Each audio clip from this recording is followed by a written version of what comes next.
안녕하세요. 제도권 주식 분석입니다. 자, 10월 타미당 타겟 커버드 콜 관련돼서 리뷰해 보도록 하겠습니다. 별 5개를 줬고요.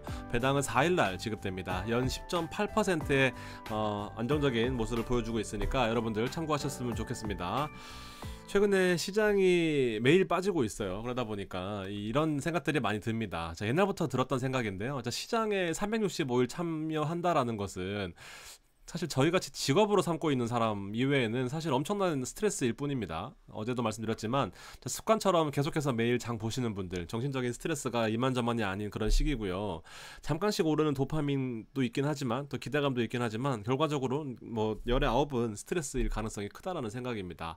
자, 그럼에도 시장을 안 본다는 것은 경험 부족이 될 것이고, 네트워킹, 사람들하고 얘기할 때 부족하고, 재산 형성과 자산 배분에 있어서도 아무것도 안 하고 은행 예금만 하시는 분들한테는 분명히 차이가 존재한다라는 것을 여러분들 아셔야 됩니다. 그렇기 때문에 시장에 참여를 하긴 하되 커버드 콜을 참여하면은 스트레스가 생각보다 많이 덜해진다라는 부분입니다. 자, 커버드 콜의 정의를 오랜만에 다시 한번 살펴보면은요. 자, 주식을 기본적으로 보유합니다. 그러면서 콜옵션 매도라는 옵션 포지션을 구축하면서 어떻게 변동성 구간 내로 많이 변동하면 안 좋아요. 왜냐하면 여기 변동성 구간이라고 제가 써놨는데, 자, 기본적으로 여러분들이 이해하셔야 될 것은 콜옵션 매도라는 포지션입니다. 주식을 그냥 보유하시게 되면 주식이 요렇게 되잖아요. 주식 가격이 오르게 되면 수익이 늘어나는 거고요. 주식 가격이 빠지면은 손실을 보는 단순한 구조이긴 하지만, 여기에 콜옵션 매도라는 이 변동성 구간 내로 포지션을 구축하고 추가 수익을 내려면 이거에 대한 완벽한 이해가 필요합니다. 여기 빨간색이 바로 이 콜옵션 매도의 포지션이거든요. 어떤 식이냐면은, 자, 콜옵션 매수자가 요렇게 차트가 그려지거든요. 프리미엄을 지급을 하면서 손해를 봤지만 일정 구간 이상에서 수익을 보는 게 콜옵션 매수 구조고요.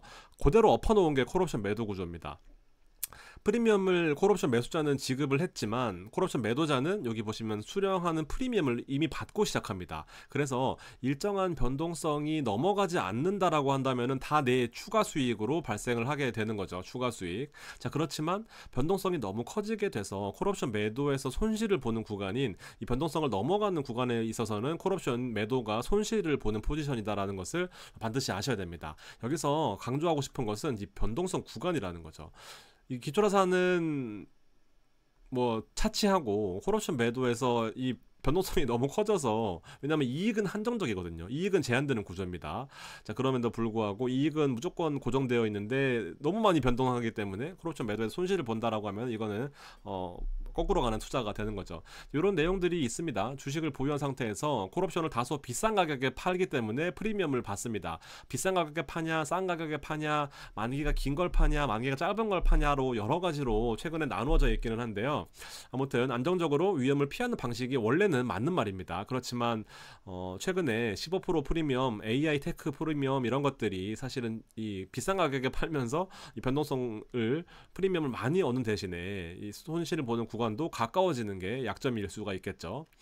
옵션 없이 주식만 보유하고 있는 상태, 이런 상태에서는 주가가 하락하게 되면은 투자자 손실은 커지는데 콜옵션을 지니고 있어서 요 프리미엄을 받기 때문에 주가가 빠지더라도 이 하방에 대한 수령 프리미엄만큼의 하락을 방어하는 그런 효과가 있다라고 생각하시면 됩니다. 그래서 여러분들이 이해하셔야 될 거는, 시장이 상승기에 있을 때는 수익을 제한하지만 지금처럼 변동성이 작아지거나 하락기인 경우에는 행사 가격에 콜옵션을 매도해서 얻은 프리미엄 수익이 주가 하락에 다른 위험을 줄이거나 추가적인 수익을 노릴 수 있는 그런 구조다라고 보시면 됩니다. 선택이 되게 중요한 거예요. 이 기사가 3월 달에 나온 거거든요. 여러분들 3월 달만 해도요, 커버드 콜에 대한 이해가 많이 부족했습니다. 여러분들이 어떤 커버드 콜을 많이 했냐면 이 테슬라 옵션 인컴 커버드 콜, 그리고 테슬라는 기초자산이에요. 이렇게 묶어야 되겠네요. 이렇게 묶어야 됩니다. 자, 그리고 20년 이상 국채 바이라이트라고 하는 것은 이 커버드 콜의 다른 이름입니다. 그래서 이렇게 19.24% 빠졌지만 6.93% 빠진 기본 TLT, 채권 설명 많이 드렸었죠. TLT보다 못했다라는 거. 테슬라보다 못했다라는 거 설명을 하고 있는 거고, QILD는 나스닥 커버드 콜입니다. 나스닥이 이만큼 오를 때 나스닥 커버드 콜은 상승이 제한되면서 오르긴 오르되 조금밖에 못 올랐다라는 겁니다. 자, 이런 식으로 커버드 콜을 운영을 했었거든요. 근데 여기는 또 제피의 얘기는 뺐네요. 제피도 커버드 콜이긴 하지만 사실 제피는 안정적으로 주식을 운용하면서 배당 커버드 콜옵션 매도하는 포지션을 20% 이내로 줄이면서 아주 안정적으로 한 10% 내외에서 지금 현재로서는 한 7에서 8% 정도 배당이 나오는데, 주가는 빠지지 않고 7, 8% 배당이 나오다 보니까 사실은 안정적으로 잘 운영했던 게 1세대 커버드 콜, 이게 2세대 커버드 콜, 지금 3세대 커버드 콜이 타미당 계열, 그 다음에 4세대까지 넘어간다라고 뭐 굳이 얘기를 한다면, 그때부터는 좀 더 위험한 나스닥의 변형된 형태로 커버드 콜이 운영이 된다라는 거죠. 사실은 그래서 커버드 콜 위험하다, 못하겠다 하시는 분들은 대부분 여기 2세대 정도였다라는 분들이 많습니다. 타미당은 지금 국내 주식 하시는 분들 정말 죽어납니다. 저도 스트레스가 장난이 아니거든요. 복귀하자마자 아주 엄청 스트레스를 받고 있어요. 국내 주식에 365일 참여한다라는 것은요, 인생을 깎아먹는 길인 것 같습니다. 자, 한번 예를 들어볼게요. 커버드 콜을 정확하게 이해하신 것 같습니다. 테슬라를 보유하면서 테슬라 옵션을 매도한다라는 구조입니다. 기본적으로 텍스트로만 적어 놓으면 이율 배반적인 구조예요. 테슬라를 보유하잖아요, 주식을. 그러면서 너무 많이 오르면 안 되는 거예요. 아까 보셨죠? 변동성 구간이라는 것. 여기를 넘어가는 구간에서는 또 손실을 보는 구조단 말이죠. 그래서 주식이 많이 오르는 거는 좋은데 주식의 수익을 깎아먹거나 혹은 주식의 수익을 제한하는 구조인 거죠. 그래서 테슬라가 오르면 좋은데 너무 많이 오르면 안 좋은 거예요. 그래서 이율 배반적인 구조입니다. 그래서 상방과 하방을 동시에 추구하는, 적당히 테슬라가 오르면, 변동성 구간 내에서만 오르면 주식도 오르고 프리미엄도 수령하는 그런 아주 좋은 이상적인 구조를 꿈꾸고 있지만 현실은 녹록지 않습니다. 테슬라의 하방폭은요 48%가 1년 동안에 TSLY라는 이름이거든요. 일드맥스의 테슬라 옵션 인컴 스트래티지 ETF인데요. 테슬라를 커버드 콜한 형태입니다. 48% 손실이 났네요. 자, 배당도 사실은 많이 나왔었어요. 근데 배당이 점점 줄어드는 그런 모습을 보이고 있죠. 왜냐하면 주가 자체가 많이 하락했기 때문에 배당 자체도 많이 줄어들고 있는 모습입니다. 배당 자체는 엄청나게 높았어요, 사실. 그렇지만 지금은 하시는 분이 거의 없다라고 봅니다. 하루에 거래량도 14,000개밖에 되지 않네요. 자, TLTW는요 조금 다른 얘기입니다. 점점점 난이도가 높아지기는 하지만, TLT는 아시죠? TLT 제가 설명 많이 드렸습니다. 미국 장기채, 20년 이상의 장기채를 투자하는 게 바로 이 TLT. 그리고 이 TLT에 W 바이라이트가 붙은 것이 TLTW 채권 커버드 콜입니다. CBOE는 제가 이번에 방문했던 시카고에 있는 옵션 거래소입니다. TLT에서 2% 밖에 있는 콜옵션을 매도하는 전략인데요. 자, 기본 스킴은 채권 가격이 상승하면 좋죠. 그렇지만 어떻게 상승해야 된다? 채권의 가격의 상승 범위, 변동성을 제한해야 됩니다. 일정 수준 넘지 않으면 추가 수익인 거죠. 자, 시장은 7월 이후와 7월 전으로 나뉩니다. 7월 전에는 채권 가격이 줄줄줄 흘러내렸던 그런 시기이죠. 왜냐하면 금리가 많이 올랐기 때문에 채권 가격은 떨어질 수밖에 없었습니다. 자, 그렇지만 채권 가격의 하락폭보다 사실 이 커버드 콜에서 얻는, 하락할 때 하방을 막아주잖아요. 그러니까 생각보다 덜 빠진 모습을 보였단 말이죠. 자, 근데 상승할 때는 어떻게 되느냐? 자, 채권 가격이 7월 말부터 여기네요. 7월 말에 이제 일본이 기준금리를 인상하면서 미국이 기준금리를 인하할 수밖에 없는, 자국의 자금 유출을 방지하기 위해서 금리 인하를 통해서 실질적으로 경기 침체를 막고 경기 부양을 힘써야 되는 그런 시기였습니다. 상승하는 추세에 있습니다. 자, 그러니까 이때는 채권 커버드 콜이 나쁘지 않았고요. 이때는 채권 커버드 콜이 좋을 수도 있고 나쁠 수도 있습니다. TLT에 대비해서요. 왜냐하면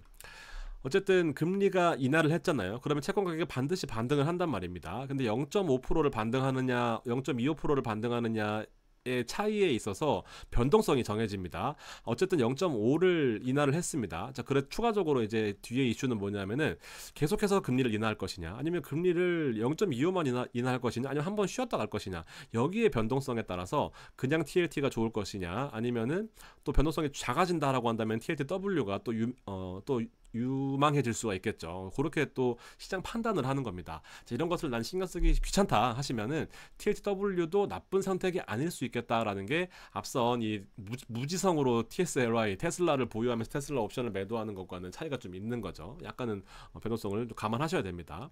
그래서 실질적으로 S&P가 S&P 토탈 리턴 배당을 포함한 자, 그리고 토탈 리턴으로 봤을 때는 자, 1년 동안의 수익률을 보면 나쁘지 않습니다. 9.31. 물론 이제 S&P가 1년 동안의 토탈 수익을 감안했을 때 무지막지하게 오른 거는 사실이죠. 그리고 실제 금리 인하가 기정사실화되는 과정에서는 채권도 많이 올랐단 말이죠. 배당도 14%나 나옵니다. 그러니까 여기서 신경 써야 될 것이 바로 변동성이고, 채권은 이제 그 흐름의 시작점에 있다라고 생각하실 수 있겠습니다. 뭐 저게 중요한 내용은 아니니까, 오늘 대장은 아니니까요. 자, 타이거 미국 배당 다우존스 타겟 커버콜 2호, 이름 진짜 무슨 나로 2호 발사하는 것 같이 어렵지만 타미당 7이라고 하겠습니다. 자, 여러분들 보세요. 이렇게 안정적으로 우상향하는 차트에서 여러분들이 얻을 수 있는 교훈은 얻을 수 있는 어떤 그런 느낌은요, 국내 주식 하시면 지금 돌고 돌아 다시 제자리에 왔거든요. 제자리가 뭡니까? 오히려 후퇴하고 있는 그런 단계란 말이죠. 안정적으로 내가 타미당에 투자를 했다라면 이라고 반드시 후회할 수밖에 없는 그런 상황인데요. 그 후회가 결코 늦지 않았습니다. 자, 이 타미당 7의 기본 스킴도 커버드 콜을 가지고 있죠. SCHD의 주식을 보유하고 있습니다. 그리고 S&P 지수를 매도하는 전략입니다. 이 매도하는 비중에 따라서 타미당 7이냐, 타미당이냐, 타미당 3이냐, 타미당이냐 이렇게 구분이 되는데, 이 타미당 7이 2호고요. 타미당 3이 1호입니다. 헷갈려.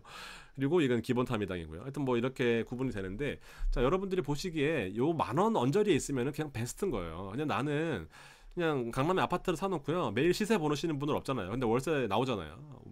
임대를 줬다라고 한다면 임대를 준 거예요. 10,000원에 사서. 10,000원이 1,500원이 됐을 수도 있고, 뭐 10,000원이 될 수도 있고, 어떤 시장이 부동산이 경기가 안 좋아서 9,500원이 될 수도 있겠지만, 사실은 그 가격 찾아 돌아가잖아요. 왜냐하면 SCHD라는 기본 주식이 워낙 뛰어난 퍼포먼스를 보여주고 있기 때문에. 자, 일단 배당부터 체크하겠습니다. 타미당 2호, 타미당 7, 점점 헷갈리네. 타미당 7호입니다. 죄송합니다, 여러분들. 타미당 7호, 타미당 7이고요. 타미당 7. 자, 0.92% 배당이 나왔습니다. 배당 금액은 92원이고요. 약간 줄긴 했지만 지난달이 워낙 좋았기 때문에 한 주당 92원이면 나쁘지 않아요. 천주 보유 시에는 대략 1,000만원 투자한다라고 보시면 되는 거죠. 천주에다가 만원 곱하면 1,000만원이기 때문에, 그러면은 월로는 여러분들 92,000원 배당이 지급이 됩니다. 1,000만원 투자하면 1년 동안 100만원이 넘게 이자가 나와요. 은행 예금하시면 30만원 나옵니다. 이해되시죠? 이자가 많은데요, 여러분들 1년 동안 투자했다고 가정해볼까요? 23년 10월부터 투자했다고 가정하면은요, 이때는 운이 좋아서 시세 차익과 배당을 동시에 누리긴 했지만, 아무튼 뭐 여기부터 투자한다라고 하더라도 가격은 변동이 없었다라고 해도 이미 은행 수익률은 뛰어넘은 겁니다. 92,000원의 배당이 지급될 거고요. 나누게 되면은 이제 약 10.81 정도의 수준의 연환산 배당률을 기록하고 있습니다. 여러분들이 만약 목이 제가 아직 안 나와서 오늘 폐렴 검사까지 받았습니다. 물론 엑스레이 찍는 거긴 하지만 감기가 안 나와서, 대략 5,000주를 보유했을 경우에는 40만원에서 45만원 수준이다 보니까 세금은 거의 뭐 미미한 수준인 거죠. 우리 커버드콜 보시면 아시겠지만 배당 증분과 그리고 과표 증분 중에 작은 거니까, 사실 배당금과 과표 증분 중에 작은 겁니다. 어려운 내용이지만 제 타미당 세금, 뭐 커버드콜 세금 검색하시면 세금 얘기 나와요. 세금이 거의 없거든요. 40만원 정도로 여러분들이 어떤 그 생활비나 다른 투자 목적을 달성할 수 있는 아주 적당한 금액이라고 봅니다. 5,000만원만 투자해도요, 이렇게 월세가 나오는 거죠. 만 주면 100만원 나오는 거죠. 슈드가 아주 안정적인 모습을 보여주고 있습니다. 보시면 84.48이에요. 제가 이거 언제 해도 고점입니다. 언제 해도 고점. 1년 내내 고점이에요. 1년 내내 고점. 그래서 지금 52주 그 신고가를 거의 달성하고 있는 그런 모습이고, 경신인가 글로벌 배당주에 관심이 많다라는 거죠. 사람들이요, 글로벌 배당주에 관심이 많습니다. 배당주에 관심이 많다라는 것은 이제 시장에 이벤트가 많다라는 건데, 자, 경기 침체할 때도 배당이 나오잖아요. 경기가 안 좋으면 주식은 빠지잖아요. 근데 배당은 나옵니다. 이런 안전자산의 역할을 하는 거고, 3.47% 정도를 유지하고 있습니다. 그러니까 실질적으로 ETF를 투자하는데 시세 차익도 없고 배당도 나오는 겁니다. 그래서 계속해서 좀 많이 늘어나고 있는 이제 그런 국면이다라고 보시면 되고, IT가 급등기에 성숙하는 과정이잖아요. 엔비디아가 계속해서 올라가다가 지금 폭락했다가 성숙한 단계로 오고 있다라는 느낌이 드는데요. 이때 조금 IT가 시들해질수록 배당주는 글로벌 트렌드가 될 수밖에 없겠다라는 겁니다. 그리고 이게 일시적인 단순한 흐름이 아니고 새로운 패러다임을 형성한다라고 저는 생각을 합니다. 보시면 연간으로 배당이 상장했던 11년부터 이렇게 쭉 연도별로 나타내는 거고요. 자, 페이아웃 어마운트는 배당을 얼마나 연간으로 지급했느냐, 0.12 지급했다가 0.8, 0.9 한 번도 배당이 줄어들지 않았습니다. 단 한 번도요. 이게 사실 SCHD의 가장 큰 장점인 거죠. 그래서 IT 산업의 성숙한 시기에 맞물려서 뭐 나스닥의 인기가 예전만큼 못하다라고 봤을 때는 성장성과 안정성을 동시에 가져가는 아주 좋은 투자처가 될 수 있겠다라는 겁니다. 자, 물론 수익률 자체는요, 주가에 따라 조금씩 변하기 때문에 오를 수도 있고 내릴 수도 있고 그렇게 보시면 됩니다. 그리고 여기다가 더 하나 더 하면은 여기 제가 써놨는데 매년 10% 내외로, 이게 연평균 성장률이거든요. 그러면 많게는 20%, 적게는 한 3%는 아직 3% 있었고 3년에는 아직 그렇고, 연평균 성장률이 계속해서 이거 아니다. 죄송합니다. 이거 아니에요. 이거 아니에요. 연평균 성장률 이거다. 연평균 성장률인데 많게는 10%, 이건 아니고, 그다음에 적게는 6%. 평균적으로 최근 5년 동안 인기가 많았던 이유가 연평균 성장률이 15%다라고 하면서 최근에 좀 인기가 많았습니다. 그렇지만 이 3년은 좀 줄어들었죠. 이것 때문에 뭐 유명한 우리 배당 투자하시는 분들은 슈드를 팔고 나간다라면서 엄청 어그로를 끌었거든요. 근데 저는 사실은 좀 하여튼 그렇습니다. 그래서 여러분들 이런 거에 데이터는 참고만 하실 뿐이고요. 내가 투자하는 것이 맞다라는 그 마음을 가지셨으면 최소한 1년은 해보셔야 되지 않겠습니까? 예금도 1년을 하는데요. 그렇게 보시면 됩니다. 배당이 왜 글로벌 트렌드다라고 얘기를 하냐면요, 여러분들 아시는 마이크로소프트와 애플, 그리고 메타, 페이스북, 인스타 보시면은요, 얘네들도 배당을 점차 늘리고 있는 추세입니다. 우리나라로 치면은 IT 기업이 배당을 투자한다라는 것은 진짜 웃긴, 약간 건방진, 시건방진 소리거든요. 어디 주가도 못 올리면서 배당을 해? 근데 애플이나 마이크로소프트나 메타는 주가가 나쁘지 않잖아요. 근데 보시면 배당을 점차 주고 있는, 늘리고 있는 이제 그런 상황입니다. 실제로 배당도 주고 성장도 하고 있는 그런 게 글로벌 트렌드다라고 보시면 됩니다. 하이닉스 어제 얘기를 했었거든요. 감히 하이닉스가 이 밸류 프로그램에 들어가서, 제가 어제 아주 열을 올리면서 방송을 했던 기억이 있는데요, 이런 3%도 안 되는 배당을 주면서 밸류업, K 밸류업이라고 하면서 이렇게 나오고, 배당 성향이 20%도 안 되면서 배당 성향 K 밸류업입니다. 과연 주주 친화적인 것인가? 영업 적자 나는 회사가 과연 밸류업에 들어가야 되는가? 한국 주식은 여러분들, 제가 사실 좀 고민을 하고 있어요. 미국 주식을 계속 이렇게 말만 하니까, 이게 사실은 여러분들도 니즈가 있으신지 모르겠지만 미국 주식을 처음부터 배우고 싶으신 분들이 있으실 거 아니에요. 예를 들면 어떤 거냐면, 미국 주식은 상한가가 없습니다. 그리고 우리는 빨간 게 플러스지만 미국은 빨간 게 마이너스입니다. 그리고 종목을 보는 거, 사이트가 어디서 봐야 되는지, 뭐 이런 것들, 혹은 뭐 어떤 부분이 포커스를 맞추면서 환율은 어떻게 방어해야 되는지, 이런 것들 좀 궁금하실 수가 있을 것 같은데, 또 이게 관심 있으신 분들만 관심 있으실 것 같아서 참 고민입니다. 저도 노력을 많이 해야 될 것 같은데, 그래서 유료로 할지 뭐 어떻게 할지 고민은 하고 있는데요. 일단 여러분들 의견을 좀 주시면 좋겠습니다. 하여튼 중견기업을 포함하지 않은 게 가장 약점이다라고 했죠. 시가총액 상위에 있는 거 할 거면은 뭐하러 이런 쓸데없는 K 밸류업 지수를 1년 동안 만들었습니까? 그리고 오늘 웃긴 거는요, 코스피가 1.2% 빠졌거든요. K 밸류업 지수는 1.4% 빠졌습니다. 미친 거라고 봅니다. 정말 기분이 나빠요. 이걸 제가 1년 동안 방송하면서 기대했다는 제 자체가 아주 기분 나쁩니다. 아무튼 이런 것들 여러분들 참고하시고요. 어제 방송이 있으니까 넘어가도록 하겠습니다. S&P 변동성에 대해서는 지금 고점에서 저항받고 있어요. 계속해서 빠지고요, 오히려 상승하다가 저항받고 있습니다. 아까 말씀드렸다시피 변동성 관리가 가장 중요한데요, S&P는 지금 고점 부근에서 변동성을 관리하고 있다라는 거. 물론 뭐 오를 수도 있고 떨어질 수도 있겠지만 우리는 3.47%라는 배당을 받는, 그리고 주가가 상승하고 있는 슈드가 기본 포지션이 있으니까 여러분들 너무 걱정하지 말으셨으면 좋겠고요. 슈드에 들어가 있는 종목들 두 개만 보겠습니다. 로키드 마틴, 최근에 또 이스라엘과 이란이 전쟁이 또 정점으로 달하면서 로키드 마틴 시가 ETF에 가장 많은 비중을 차지하고 있는 SCHD의 포트폴리오 1위가 주가 상승이 미친듯이 올라가고 있는 그런 모습입니다. 에브비 마찬가지고, 에브비도 뭐 어떤 종목을 골라도 다 이런 차트입니다. SCH 종목 고르는 거 정말 대단한 것 같아요. 따로 종목을 골라도 될 정도로 종목을 잘 고르고 있다라는 생각입니다. 자, 하나 걸리는 거는 타미당이 다 좋은데요, 어쨌든 미국에 투자하는 거다 보니까 환율 하락이 좀 고민이 됩니다. 생각보다 주식이 덜 올랐을 수도 있어요. 그 이유는 바로 이제 1년 전에 환율을 놓고 보면요, 원달러 환율인데 환율이 이렇게 올랐다가 거의 대부분 여기서 많이 투자하셨거든요. 1380원대에서. 자, 근데 지금 환율이 지금 거의 한 2% 이상 빠진 거잖아요. 그렇죠. 3% 정도 빠졌네. 아니지. 5% 정도 빠졌네요. 5% 정도. 그러니까 환율이 많이 빠지다 보니까 이게 좀 걱정입니다. 그러니까 내가 돈을 아무리 잘 버는 우리나라는 없는 거 어떡합니까? 우리나라 SCHD가 없잖아요. 그래서 뭐 K 타미당 해도 어차피 투자는 외국에다 하는 거기 때문에 환차익은 무조건 손실을 본단 말이죠. 지금 상황에서는. 그래서 이럴 때 방법은요. 추가적으로 더 추매를 해야 됩니다. 어쩔 수 없어요. 추가적으로 환율을 방어하는 뭐 여러분들이 원달러 해지를 할 건 아니잖아요. 그래서 추가적으로 더 매수를 해야 되는 전략을 쓸 수밖에 없겠다라는 겁니다. 그래서 이렇게 좀 보시면 되고 이거를 타파하는 방법들이 제 책에 나와 있습니다. 그래서 처음부터 ETF 입문하시고 싶으신 분들은 요거 보시면 되고요. 난 모르겠고 전략을 줘 하시는 분들은 요거 보시면 되고요. 요거는 최근에 나온 건데 한 7분 정도 사셨는데 아직 댓글이 없네요. 요거는 이제 금리 인하 할 때 리츠와 타미당과 채권을 섞어서 투자하는 거를 제가 한번 기술을 해봤으니까 여러분들 책에 도움이 안 되더라도 댓글 메일 주시면은 제가 AS 해드린다고 약속을 했습니다. 그렇게 참고하시면 좋겠고요. 오늘 방송 여기까지 하고 또 하나씩 정리를 해가면서 제 일주일 공백을 메꾸도록 하겠습니다. 감사합니다.